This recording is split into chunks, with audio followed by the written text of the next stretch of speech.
Let's go to Assemblymember Ramos. Thank you, Mr. Chair. And I want to thank the staff and LAO for working on the budget and bringing all this information to us. I also want to thank the Vice Chair, Mr. Lackey, for bringing up the issue of Prop 36, which we will start to dive into when we start to move forward in hearings. But I also want to bring up another topic that ties into all of the funding that's here, that's somehow a variable that we overlook when we start to talk about these things. And that's the outflow of money, taxes paid to the federal government, and what we're receiving as a state. As the fifth largest economy in the world, we still pay into the federal governmental system. And there's some articles that are out there that peg the return that we're not getting as much as $80 billion back from our federal taxes, and that what we're paying to the federal government. And ultimately, being a donor state, we're subsidizing other states to be able to move forward without basically paying their fair share into the system. So one, Mr. Chair, is what is that dollar amount? And when are we going to start to discuss that and put that variable into the discussion all around what's going on in the state, of what we're paying out and what we're receiving back?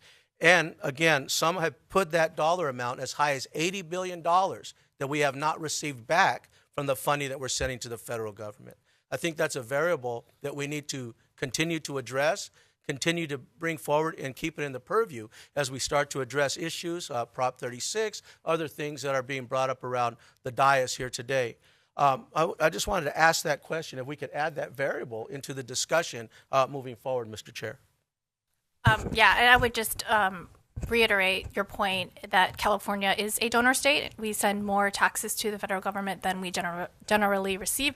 I don't know about the $80 billion, but I think recent studies have pegged some of those taxes going to to DC at over $650 billion, and we receive close to $600 billion. I think again that changes year over year, but generally speaking, California is a donor state. To your point.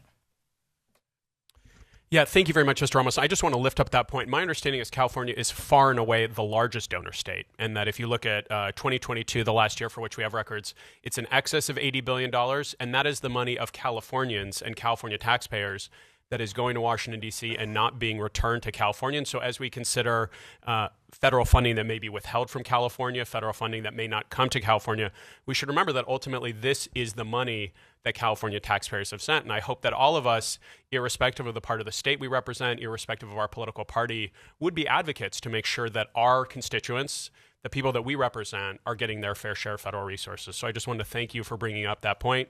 Not only are we a donor state, we are by far and away the largest donor state. Thank you, Mr. Chair.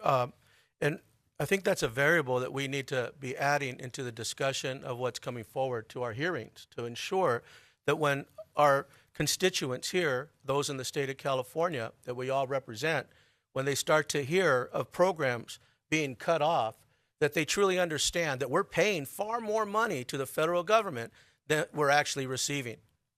So I think that needs to resonate. Thank you, Mr. Chair. Thank you very much, Chairman Ramos.